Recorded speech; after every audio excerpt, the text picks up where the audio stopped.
All right. Okay, there we go. Okay, well, welcome tonight. This is, I believe, kind of a series that Nicole Husbands, if you guys are familiar with Nicole, she's our young adult services librarian. She is actually working tonight, so she asked me to fill in for her. I'm Deanne O'Brien, the adult services librarian at Indian Valley Public Library. And tonight is going to be career exploration, hospital administrator. And I'm happy to introduce Dennis Pfleiger. Is it Pfleiger, right? Yep. Okay, cool. Very good. And Dennis is the president of St. Luke's Quakertown Hospital, you said, right? Correct. Which is in Upper Bucks. And he's going to share his career journey from a respiratory therapist to the president of St. Luke's Quakertown.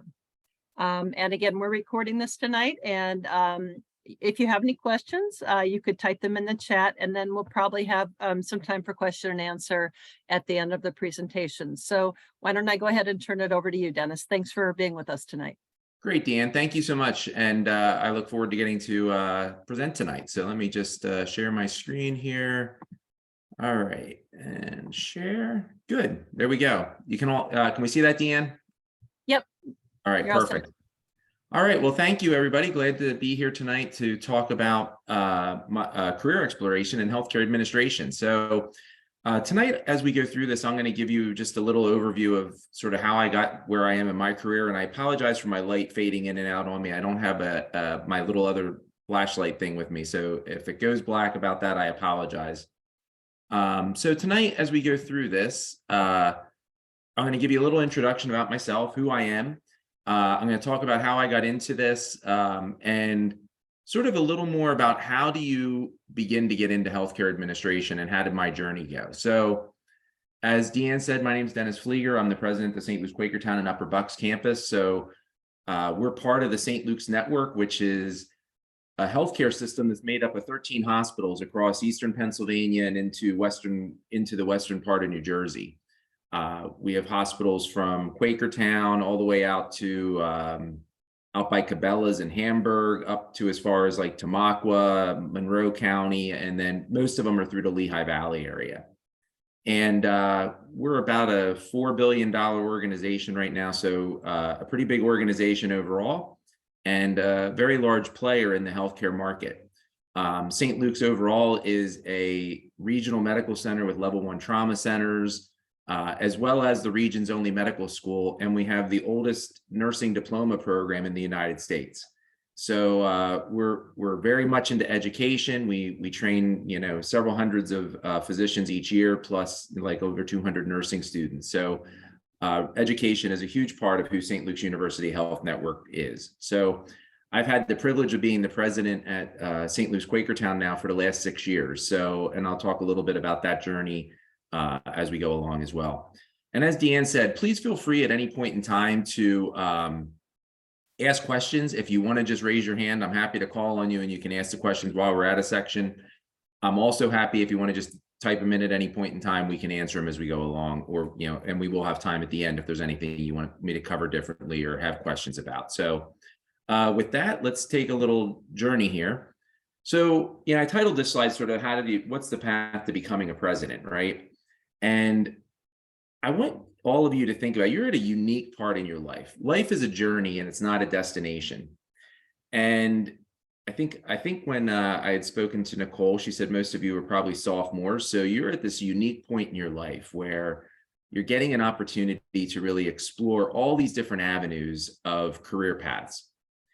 And so many times we put so much pressure on ourselves to pick something right away and become this person that we think we want to become. And you have a lot of life ahead of you. Be patient with yourself and really just take the time to investigate. There are so many great opportunities out there for people. And you have to figure out, who do you want to become, right? What is it? What are your passions? What are the things that excite you? I had somebody ask me the other day, like we talk a lot about in healthcare, what's your why? WHY. Why did you get into healthcare? What was it that made you get into it? And somebody asked me this in a town hall meeting the other day and said, what's your why? Why do you do this every day? And I said, initially I started out, my why was my great grandfather and my grandfather both suffered from emphysema. I started doing bedside respiratory therapy, and I'll talk about that throughout the presentation, because I saw how I wanted them to be cared for, right? I saw what people did for them, and that was something that resonated with me. I moved out of healthcare, or out of bedside care, into an administrative role. Why would you do that? And what's your why to continue doing that? For me, it comes down to, I have a chance to affect how the care is delivered at a bedside every day by making sure we have the right staff, the right resources, and all those type of things. And we'll talk about that. My why stayed the same, but what I do is different, right? And you're going to find that same thing as you start to investigate different avenues. And so what I ask all of you to do is explore a lot of things. There are a million different avenues to do things, and this is your chance to kind of to take a look, ask questions, get to know things, and just enjoy the ride you're ready to embark on. I know it can be scary, but it's an okay thing to go through it, and it doesn't have to be a straight line all the time. So a little bit more about myself. When I was in 10th grade, I thought for a moment, my first thought was, what do I want to do with my life? And as I told you, my great grandfather, who had emphysema, unfortunately, one of the things he also was he was a carpenter.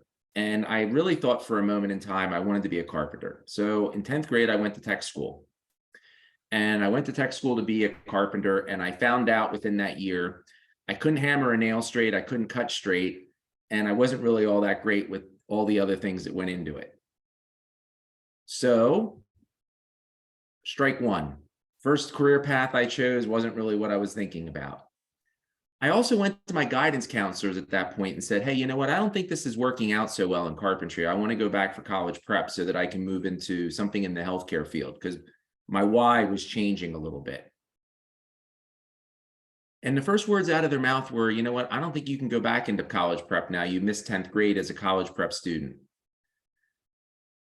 I said, well, I don't understand. So anyway, long story short, I fought them, and I ended up in 11th and 12th grade, picking up the extra classes that I needed so that I'd be able to graduate as a college prep student and get into college.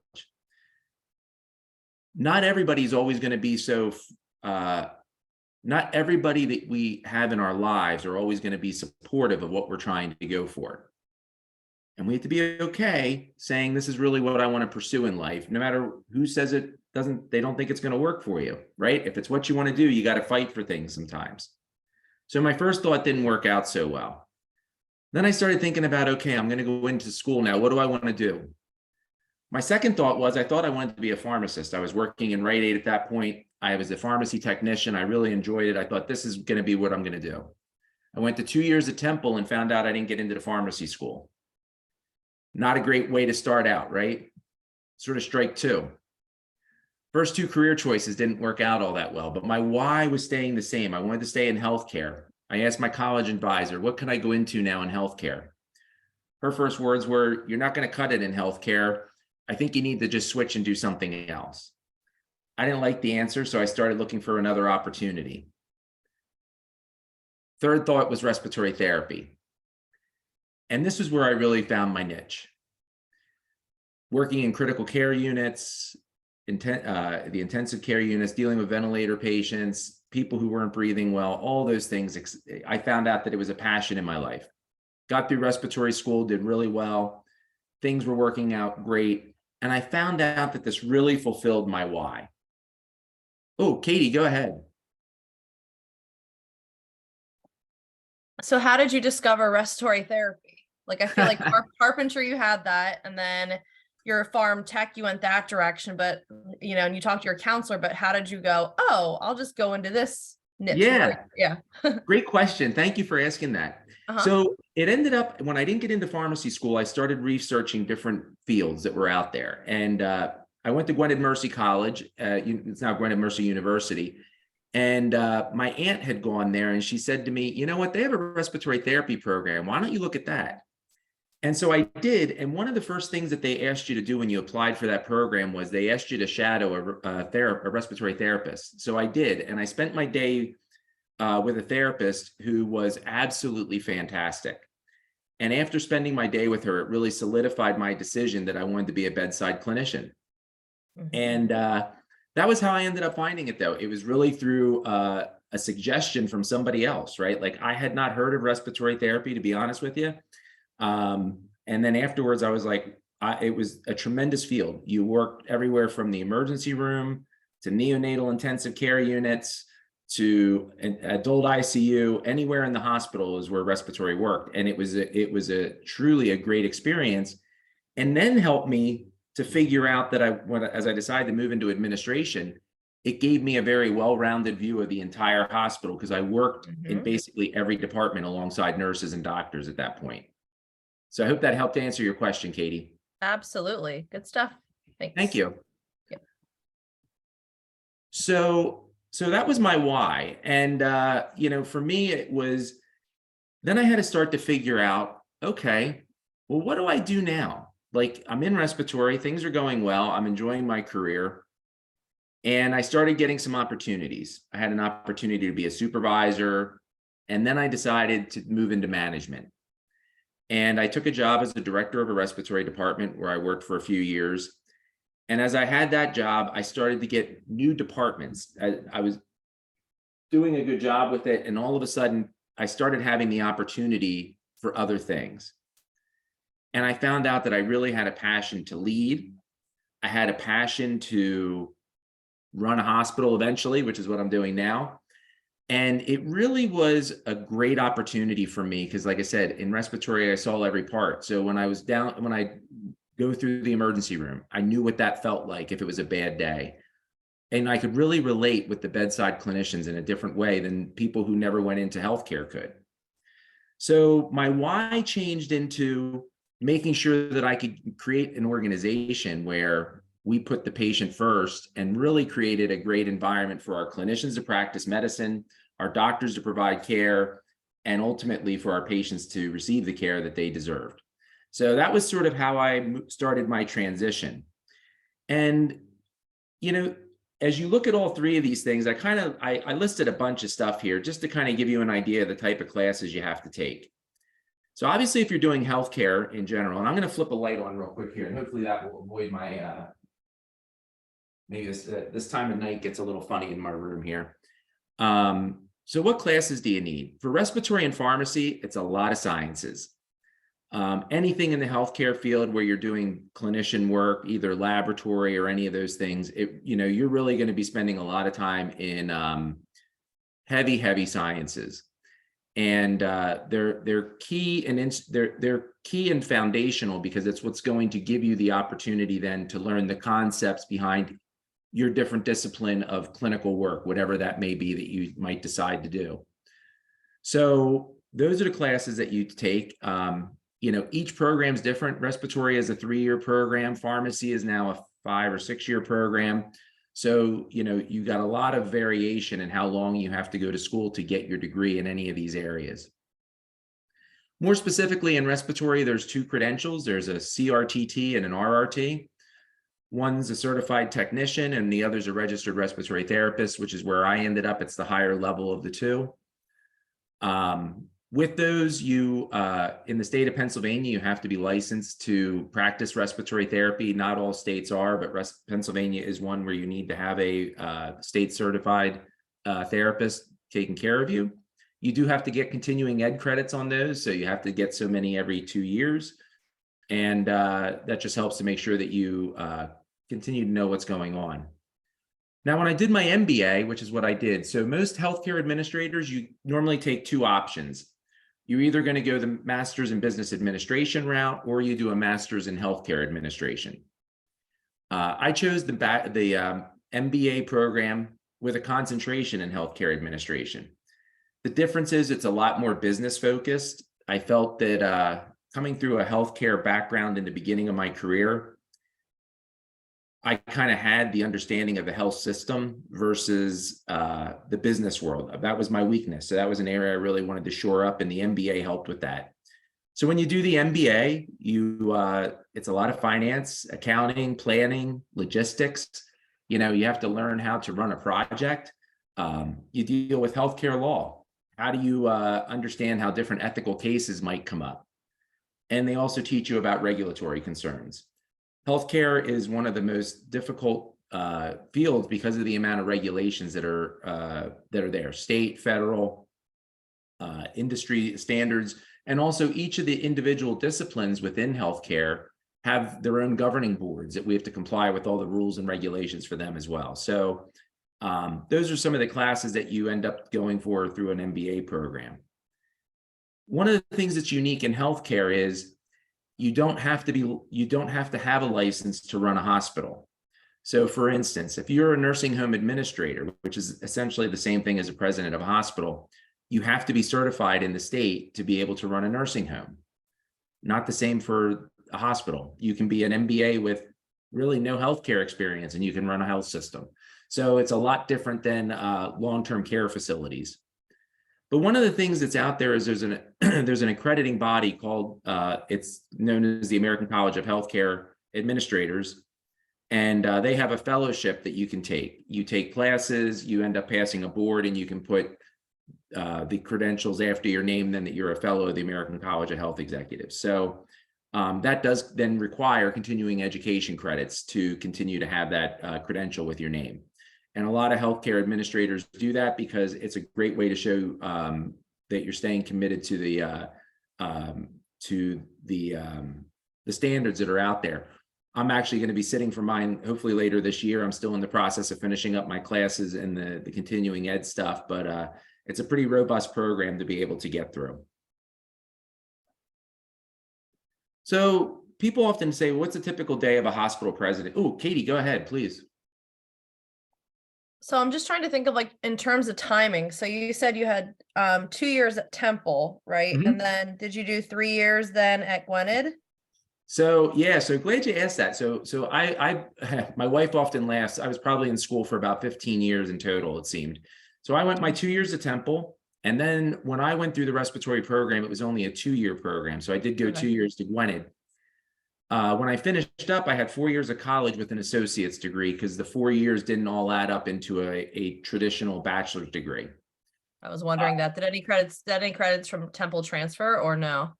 Some of them did, not all of Okay. them.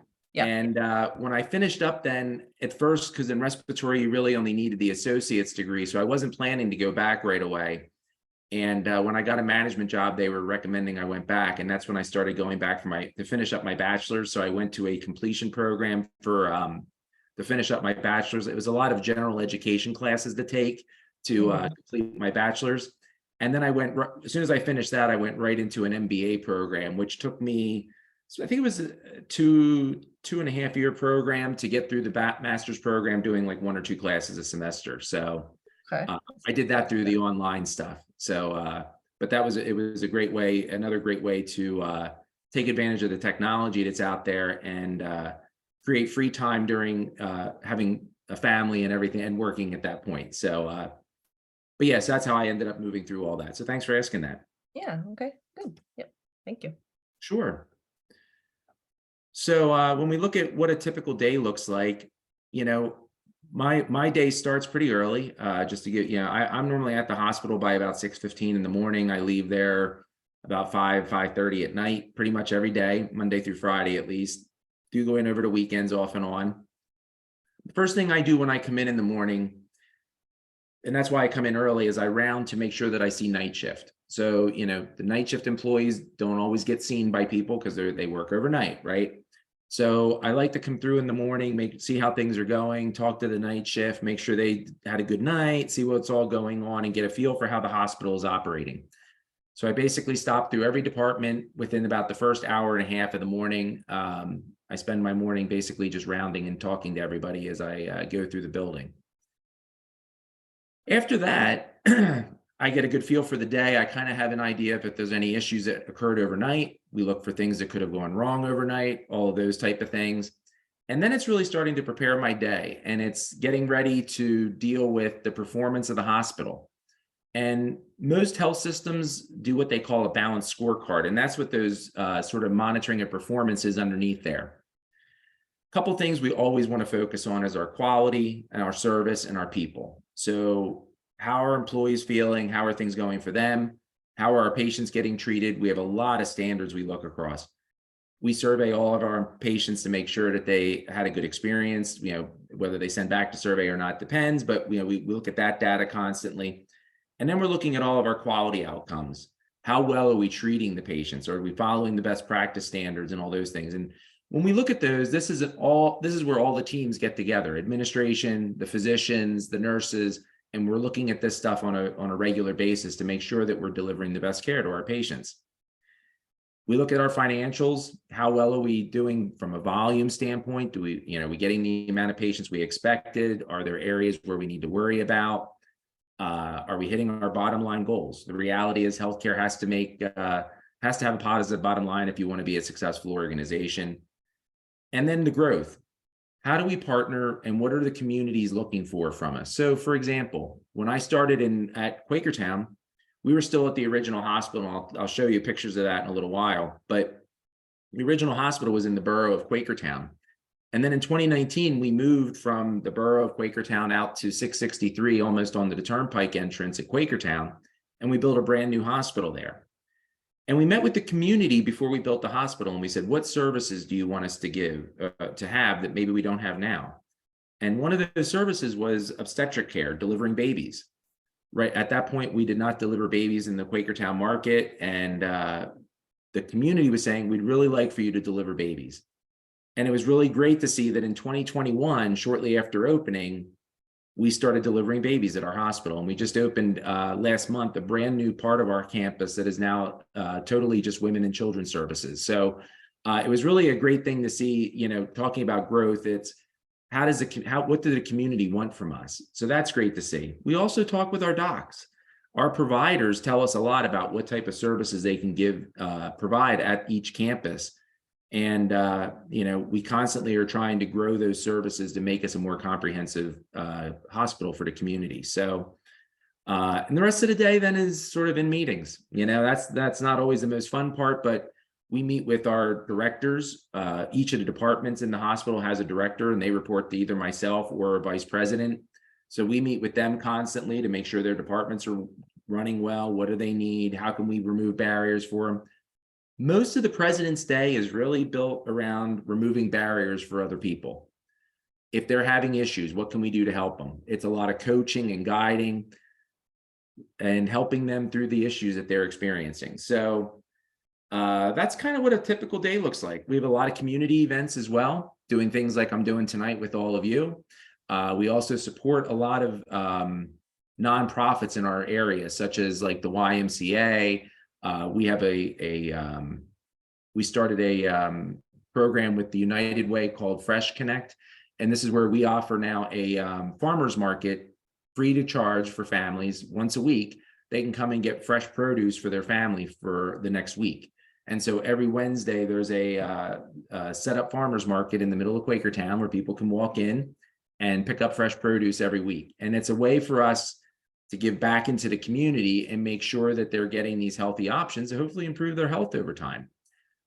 Many people make a lot of bad choices, especially when they're economically challenged, for more processed foods and things that aren't always as healthy, and they don't always feel they can afford the fresh vegetables. So this is a way for the hospital to help them with that. So those are the type of things that we really work on, and make sure that we're just continuing to develop our programs for the future. And that can look like a number of different things. So that's a typical day. So it was kind of talking about some highlights of my career. And I'm sorry, these pictures came up weird, but the picture on the left in the black and white there, that's the original Quakertown Hospital that's in the borough of Quakertown. That was where I started. And to be honest with you, I had a long history there. As a kid, I volunteered there for a while right out of high school, or while I was in high school. I worked as a security guard there for a while right out of high school when I was in college. So long history with this hospital. I lived in the community my whole life. So that was our original hospital. The picture on the top right is the new St. Luke's Upper Bucks campus. And that was the hospital that we just opened in December of 2019. So it was kind of a unique time for us. So if you think back just 3 years ago, December of 2019, we moved in. March of 2020 was when the world turned upside down when COVID hit with a worldwide pandemic, as we all know. And it was one of the most strange times where within 3 months of opening a brand new hospital, we were dealing with a worldwide pandemic. It was a pretty intense time for everybody involved. A lot of concern, a lot of fear. What we did really well, I think, was, we stayed very close to our employees through this. As I said that I round every day, I was around the hospital, throughout, I was doing it at night to talk to staff and this and that, because the rules changed constantly. One day we weren't wearing any masks. The next day, maybe it was a cloth mask or a surgical mask. Then all of a sudden it's the N95s and goggles and gowns and gloves, and everybody was worried. What did I give to my family? And being able to help us lead through that was, as scary and as frustrating as it was at times, it was still one of the highlights of my career. So that was our original hospital that we built in 2019. And then when you look to the bottom left there, you'll see sort of two buildings next to each other. This is our new part of our campus. So the building on the left, it looks just like the first one, but it's a brand new building that opened March 1st of this year. And this new building has on the second floor all of our obstetric services. So we're now a brand new building just for mom and babies on the second floor.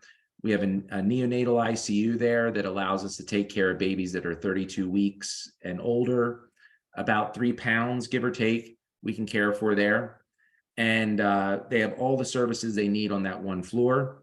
And then on the first floor of that building, we brought in a brand new cancer center. So the medical offices, infusion, which is like your chemotherapy drugs, are all given there, as well as we brought radiation therapy to this market as well. So that was a service our campus did not deliver up until just in March. And so we're really excited to see this new building open. Things have been great. So for myself, I've had an opportunity to build 2 new buildings in a period of about, my 6 years that I've been at St. Luke's, which is really incredible. And then the bottom right picture is a picture of our, at the old Quakertown hospital. We're expanding mental health services. So if any of you have, I'm sure as you hear the news, mental health services are on, the need for mental health services are on the rise across the nation. And one of the ways that St. Luke's is continuing to do that is we just built a brand new unit that will open May 9th in the existing Quakertown Hospital for mental health services. So we currently had 19 beds. We're going to go to 32 beds. And this will really be a beautiful home-like environment for patients to receive mental health services. And like I said, it'll open May 9th. So we're excited to see this open. And these 4 things to me are really like the pinnacle of my career so far. Most hospital CEOs don't ever get to open a new hospital, let alone to do 2 plus an extensive renovation in another campus. So this has really been a great thing. All total, it's about a $200 million project between all 3 of those things. So huge investment in the Upper Bucks community here by St. Luke's. So these were the things that to me were the most exciting as I have gone through my career. So that's sort of the highlights of it. These are a couple other ones that just, we talked about quality as one of the things that we really look at. I'm so proud to work for a system that really puts quality at the top of what it does. And we've been a top 100 hospital for a number of years. I think it's 9 years in a row for the network. We're one of the top 15 health systems in the United States. And 2 years ago, we were the #1 teaching hospital. I think we fell to #2 last year. So still really at the top of the list there.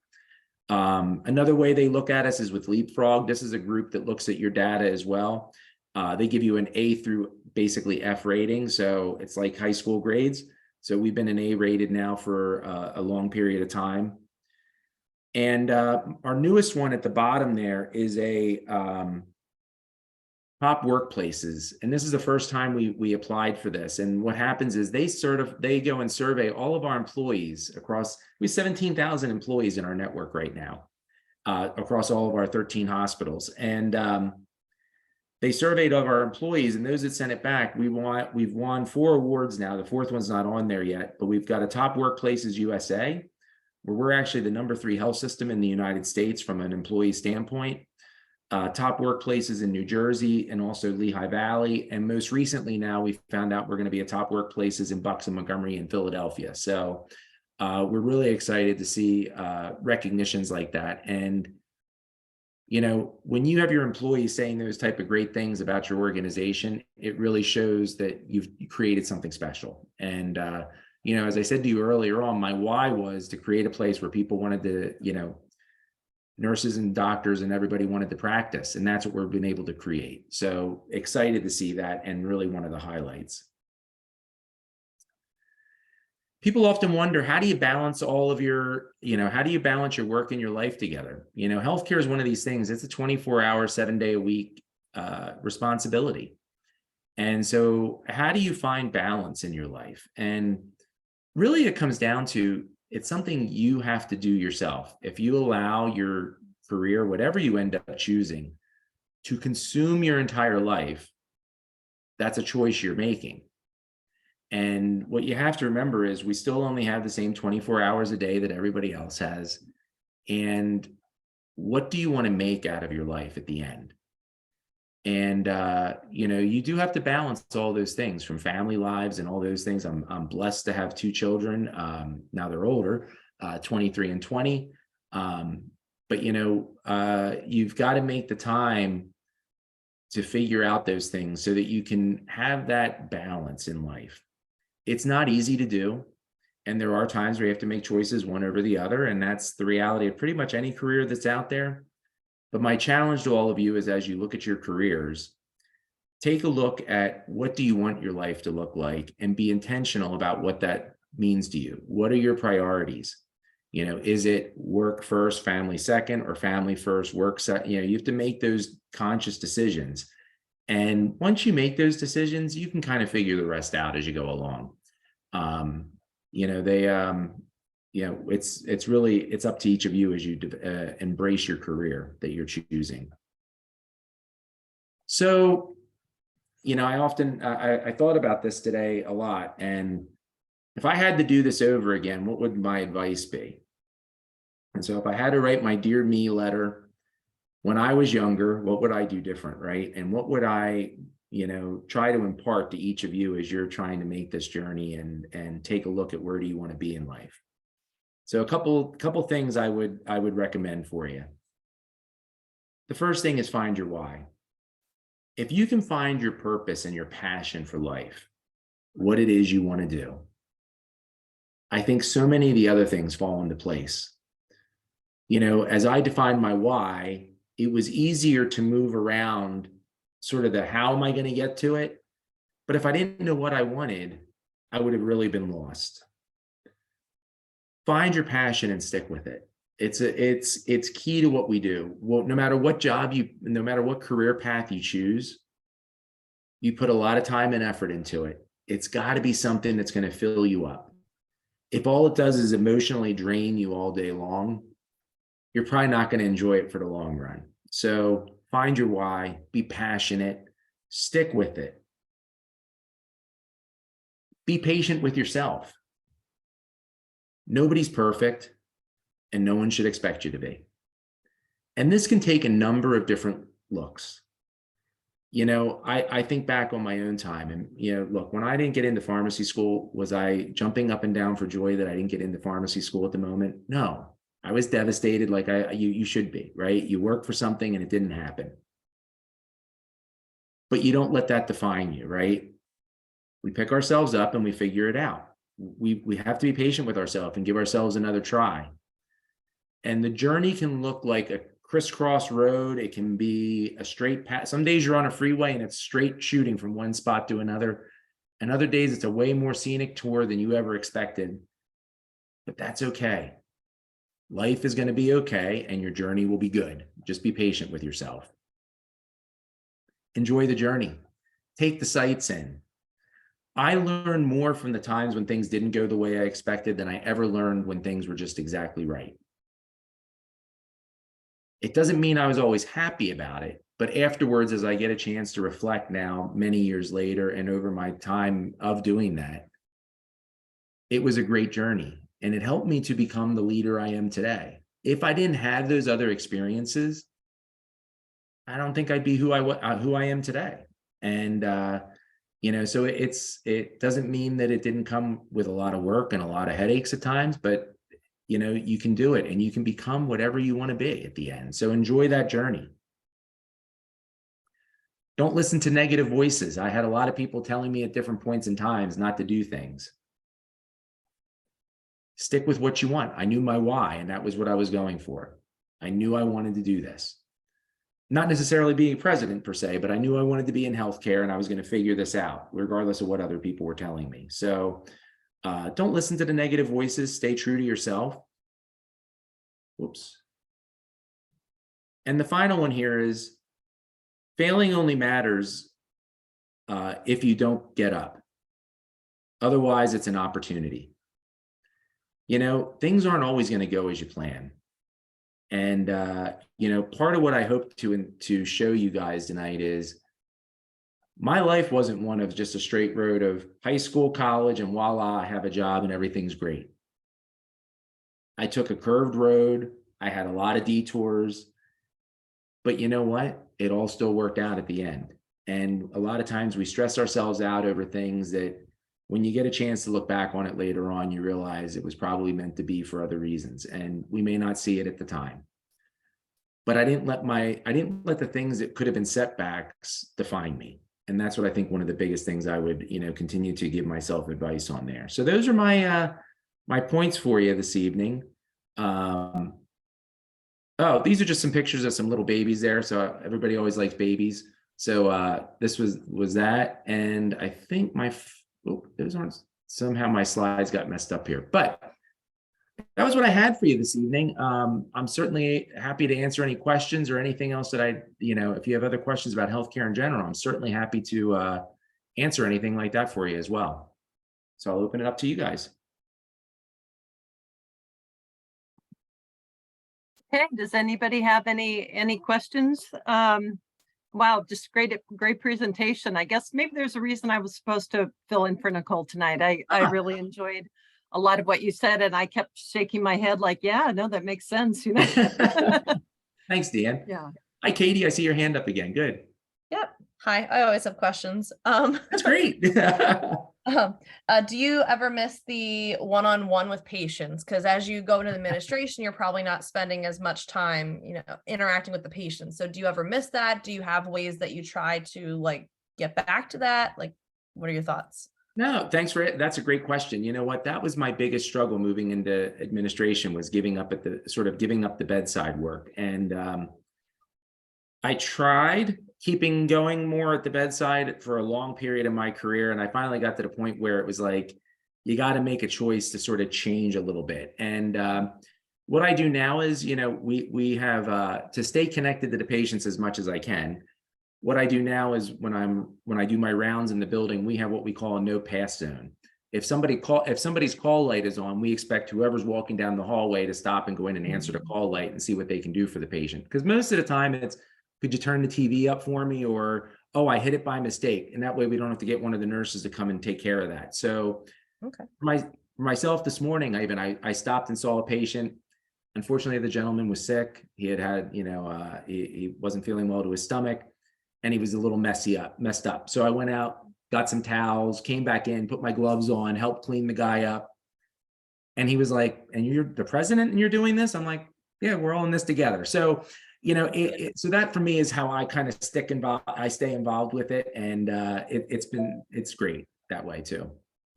That's awesome. It's a really good way to stay involved and have, I'm sure whoever's working at the hospital too also respects that too, whether it's nurses, other RTs, whoever that is. Yep. It's nice to see how much they appreciate it.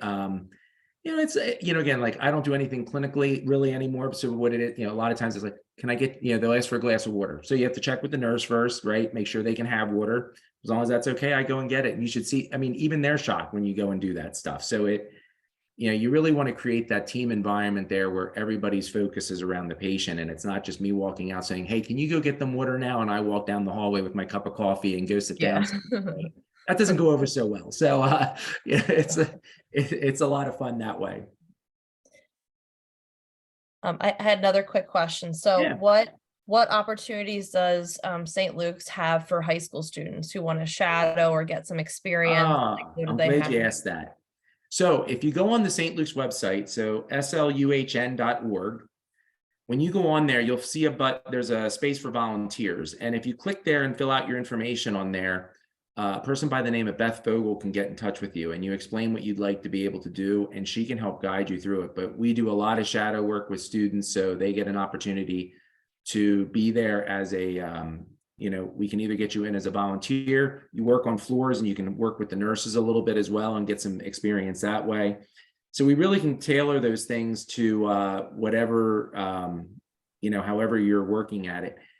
Depending on your school district, we do have some relationships with them. So I think you guys are mostly Souderton, I believe, correct? Yeah.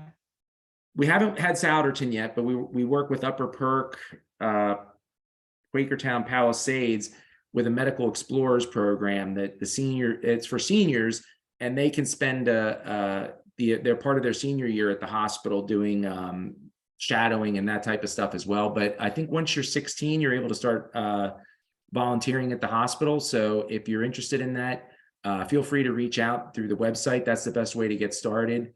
And I'll also make sure that Nicole and Deanne have my email address and stuff. So if you do put an application in for a volunteer thing, I'll have, they can share my email with you. Just shoot me an email and say, hey, I was in the class that night and I put in for volunteering, and I'll make sure that Beth gets a hold of you guys as quick as possible. So if that's something that would be interesting for you, it's a great way to see different parts of the hospital and get some exposure to it.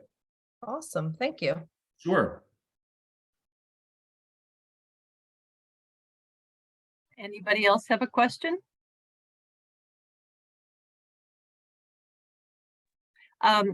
Dennis, I was going to say that you kept saying you were looking for or trying to start with why, or you kept saying that, and it reminded me of the book that I think it says Start With Why by Simon Sinek. Yep. Are you you must be very familiar with him, because I think that's exactly his approach, and he wrote a whole book about it. Yeah, he's incredible, by the way. About a year ago, I started doing morning readings every day. I read 10 pages in some type of leadership book every day. And he was about my third book ago. There's another guy, Simon's great with it. There's another person by the name of Quint Studer who's been in healthcare for a long period of time. He actually started out as he was a social worker, and he ended up becoming a CEO. And now he's like the national guru for patient experience. And he's always very big about connecting people back to their why as well. And if you really want, your team to understand their impact, that's where it lies. We do a newsletter at the hospital every week I send out, and it's called What Our Patients Are Saying. And when we get letters back from our patients, I pick a bunch each week and we talk about, look at these things that they're saying about all of you. And because so many times what I hear from our healthcare workers, they're tired. It's been a long 3 years. It was hard on them. And what they're saying now is, I don't know that I make a difference.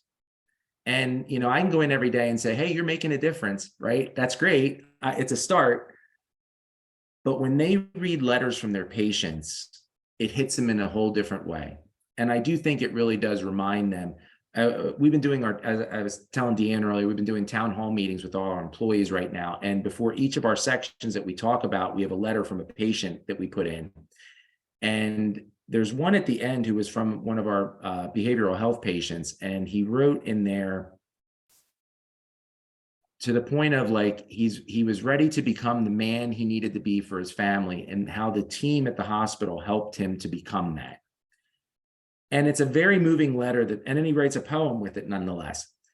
And we end every meeting with that one. And we've had multiple groups now, as the stories being read, they're actually tearing up. And it shows the power of the connection.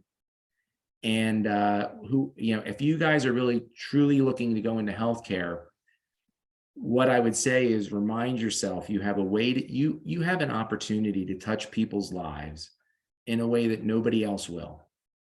And when you find that moment, that's where the magic of healthcare comes in.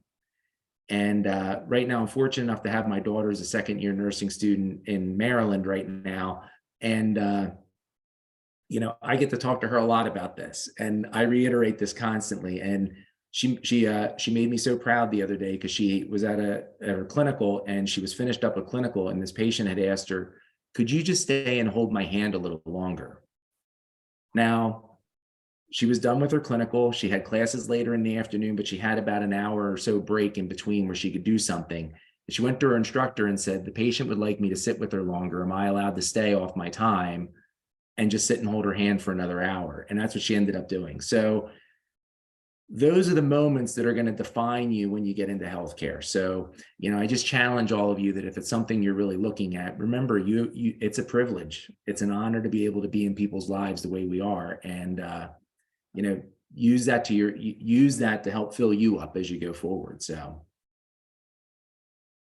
And I just thinking about when you said you had moved into that new building at the end of 2019, I believe, and then again, the world shut down.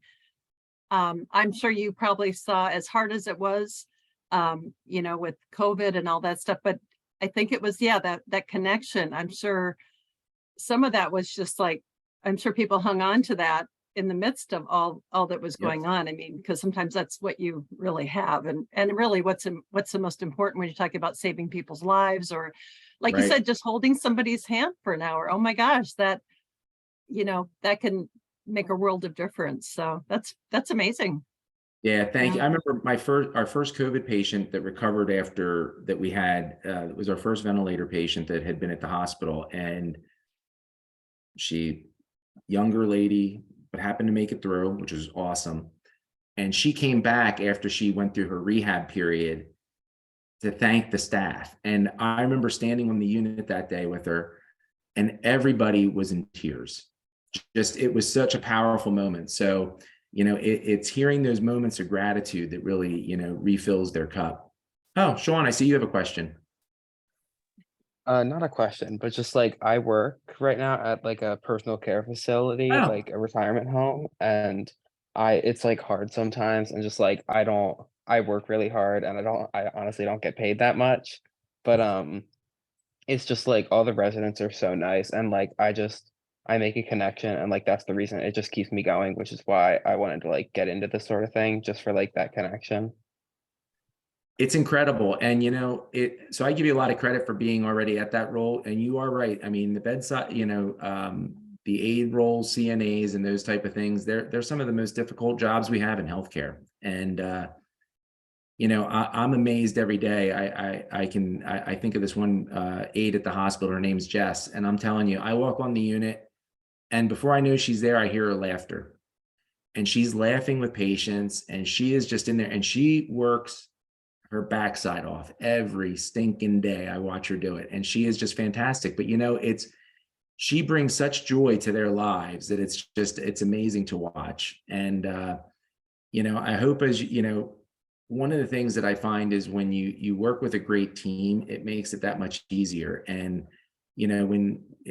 hopefully you're when you're there and the nurses and others treat you well as well, it starts to really energize you for what you're choosing to do. So I give you a lot of credit for starting out already in this. Good stuff. I can just share a little bit from my background, and I'll be brief, but I have done quite a bit of singing, including some professional work when I was younger. Also, Sweet Adelines, where you're going to be in four-part a cappella harmony. But it really, that connection with that would be like you're on a stage, you're performing, and the audience is, just, you can tell that energy, and it's like that flow back and forth. And, there's a lot of times nothing better than when, you're doing a great job, and, the audience is just appreciating it so much. So yeah, there's different forms of connection, but, if you can make that, it's incredible. The stories you're telling and what it's really a fantastic presentation tonight. I'm glad we have it recorded, because I definitely want to get a copy to listen again. Thank you. Like it's an amazing thing. And I think, what's great to see too is, look, the reality is the world's kind of at times lately a negative place, right? It's not always the most cheery of things. And, in healthcare, especially, we try to remind everybody, the patients that we're taking care of, it's not on their bucket list to show up at the hospital. You know, as beautiful as we build our buildings, I think they're gorgeous inside. They look like hotels, they're great. But the reality is no one's saying, hey, I really want to go for a 5-day stay at St. Luke's Upper Bucks. And, you know, when you put yourself in the mindset, I read a quote the other day, our day at work is like our day at work, we have to remember that our day at work as a healthcare worker is a massive change in someone else's life. And I think when you start to put those things in perspective, that the patients aren't choosing to be there, they're there because they don't feel well. And when you don't feel well, are you really the nicest person when you're, I mean, there's times it's just, you're not in it, right? And so just reminding yourselves of why they're there makes a huge difference. And yeah, so that's sort of, you know, it's, you know, yeah, you know, when people ask, what do I do? Part of it's being a cheerleader all day too, right? Like I get to come in and try to be the one who's pumping up the staff to keep them going as well. So it's a challenge, but you know what? It's great stuff when you see it all work together, and that positivity that comes out of it becomes infectious. And that's what starts to really drive things and makes it a special place. So. Do we have any other questions, folks? It's about 8 minutes to 8, so we'll probably kind of wrap things up. Anybody else have a question or a comment?